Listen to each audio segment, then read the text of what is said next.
Assalamualaikum warahmatullahi wabarakatuh. Sekarang kita akan bicara soal etika dan sejumlah pengandaian normatif. Apa saja yang akan disampaikan pada kesempatan ini? Pada kesempatan ini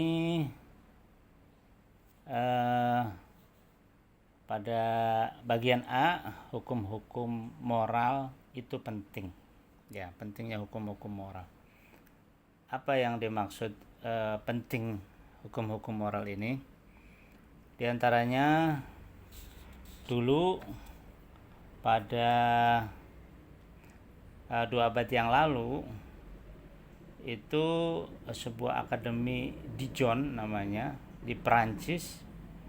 Itu ada sebuah pertanyaan besar, apakah kemajuan dalam bidang seni dan ilmu pengetahuan itu apakah bisa menyumbangkan bagi perbaikan moralitas manusia? Pertanyaannya begitu.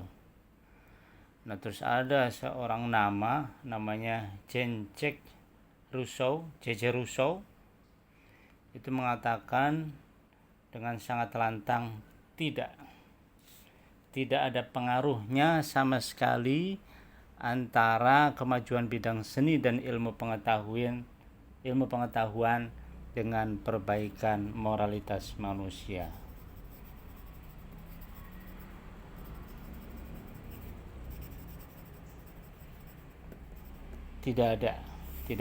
Tidak ada pengaruhnya, kata J.J. Rousseau.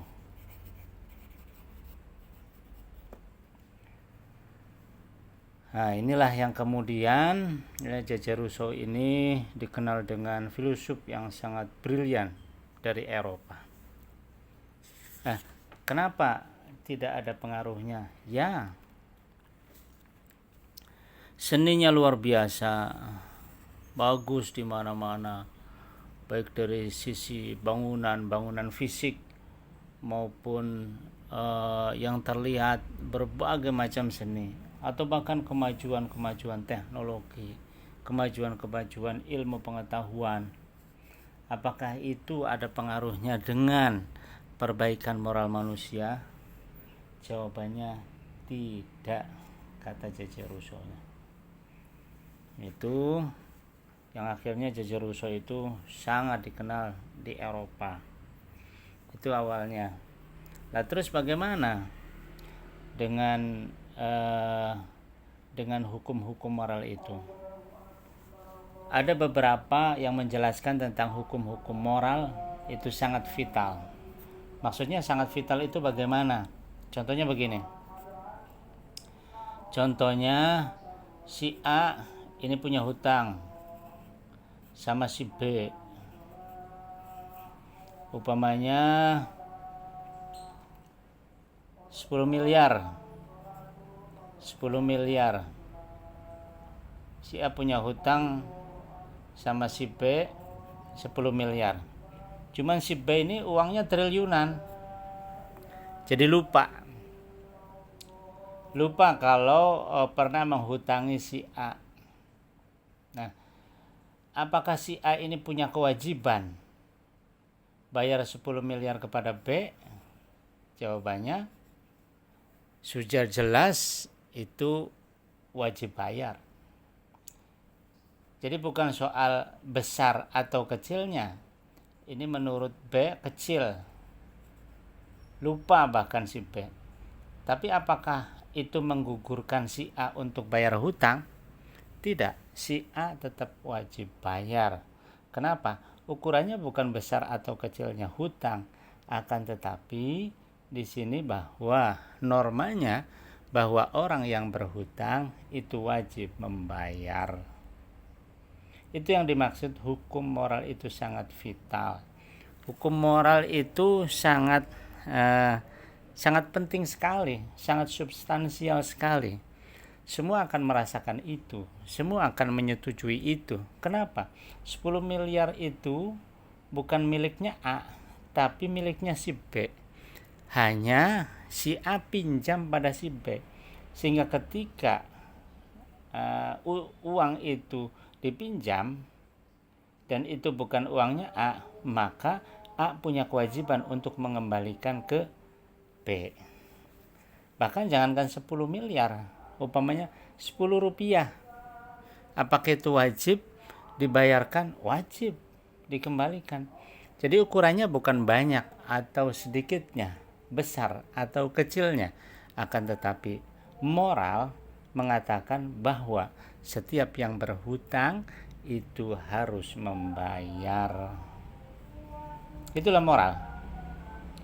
Lantas apalagi selain bahwa moral itu sangat vital?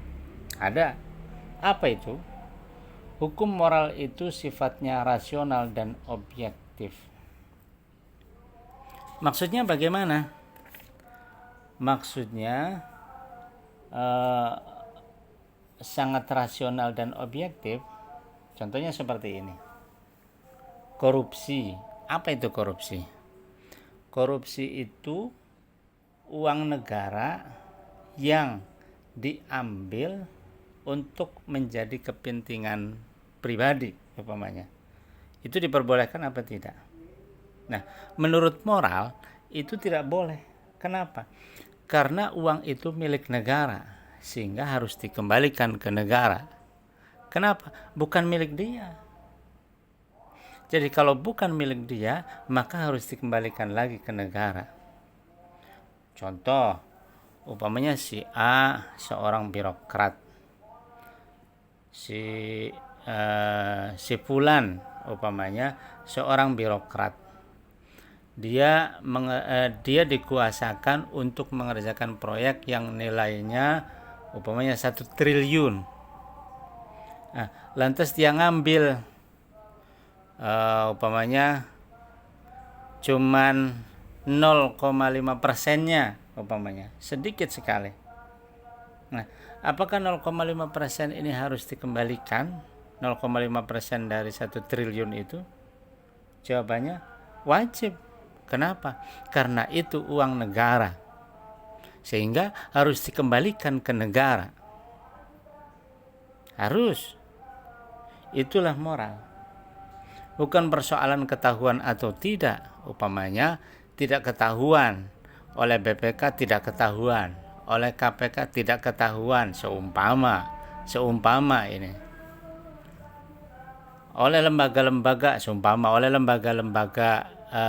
yang mengaudit umpamanya nggak ketahuan, saking pinternya pembuat laporan, sehingga yang namanya korupsi itu tertutupi oleh laporan yang umpamanya sangat rapi secara administratif. Tapi apakah itu wajib dikembalikan? Jawabannya wajib. Namanya korupsi di sini. Wajib. Wajib dikembalikan. Jangankan 0,5% dari 1 triliun, umpamanya 1.000, 2.000, sejuta, 2 juta, itu uang pemerintah, maka itu harus dikembalikan lagi ke pemerintah. Kenapa? Karena itu bukan miliknya. Itu. Jadi bukan persoalan besar atau kecilnya, akan tetapi perbuatan korupsi itu secara moral tidak boleh. Perbuatan menipu itu secara moral itu dilarang. Perbuatan mencuri, nyolong itu tidak boleh menurut moral. Itulah hukum moral itu bersifat rasional, sangat masuk akal. Korupsi itu uangnya negara, maka harus dikembalikan ke negara. Itu rasional dan objektif, sangat objektif.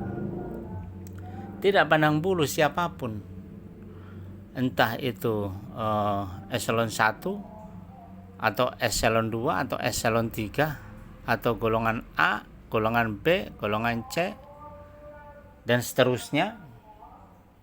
Pangkatnya apapun itu, sekali tidak boleh mengambil uang negara. Kenapa? Karena itu bukan uangnya sendiri, akan tetapi uang negara, sehingga sedikit atau banyak harus dikembalikan.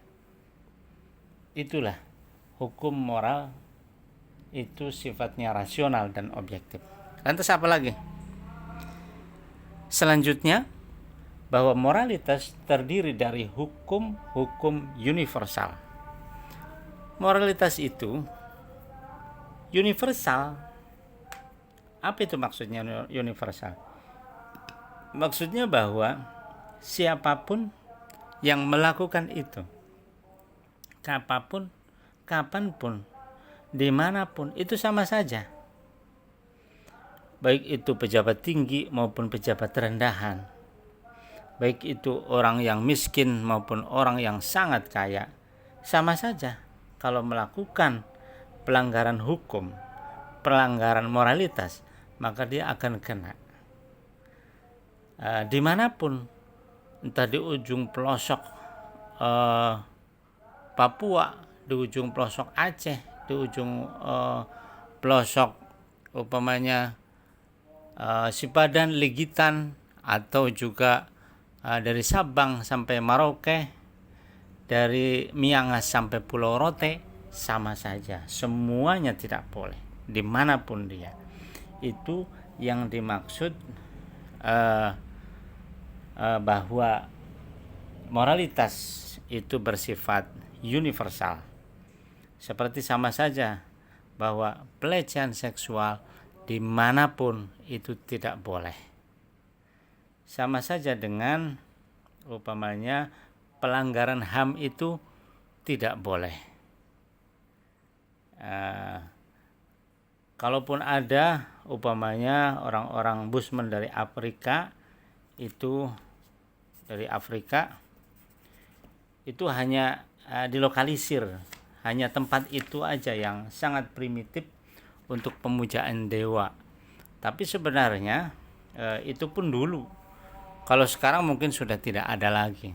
Jadi dimanapun, bahkan bukan di Indonesia saja, akan tetapi di seluruh dunia, itu sifatnya universal, bahwa mempertahankan hak-hak asasi itu wajib.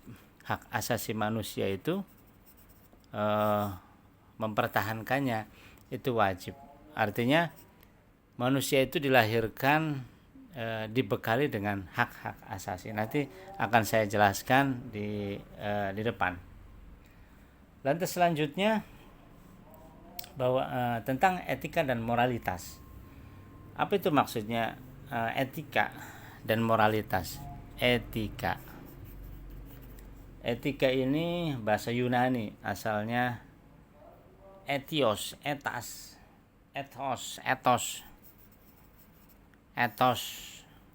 bekerja,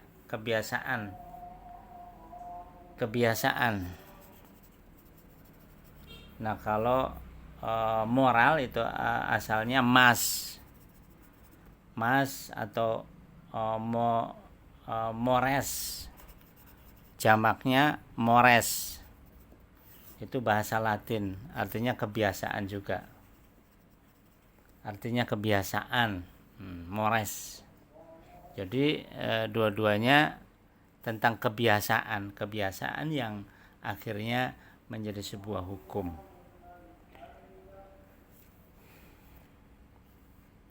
Terus yang selanjutnya, moral sebagai sebuah sistem nilai. Moral sebagai sebuah sistem nilai. Apa yang dimaksud bahwa moral itu sebuah sistem nilai? Moral ini ada berbagai bagian. Di antaranya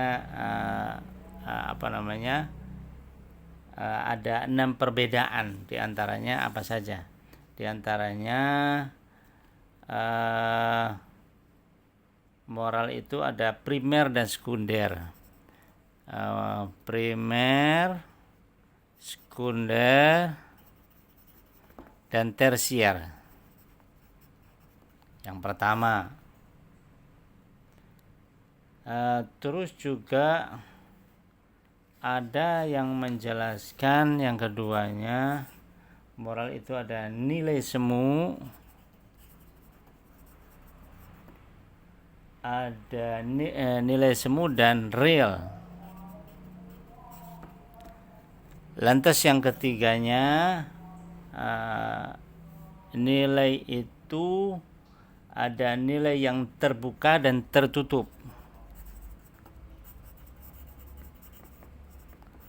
Tertutup.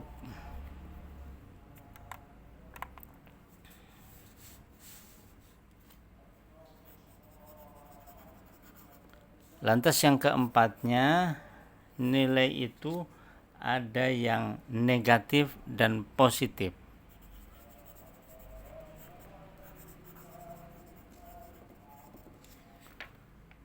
Lantas bahwa nilai itu ada orde-ordenya. Ada orde-ordenya, orde atau urutannya. Yang kelimanya, ya itu yang keempatnya. Yang keempatnya itu 1, 2, 3, 4. Yang kelima itu keempat. Yang kelimanya, yang kelimanya orde. Yang keenamnya itu relatif. Ada yang nilai itu ada yang bersifat relatif dan ada yang bersifat absolut. Itu untuk pertemuan kali ini tentang etika dan normatif. Terima kasih. Kurang dan lebihnya mohon maaf. Wassalamualaikum warahmatullahi wabarakatuh.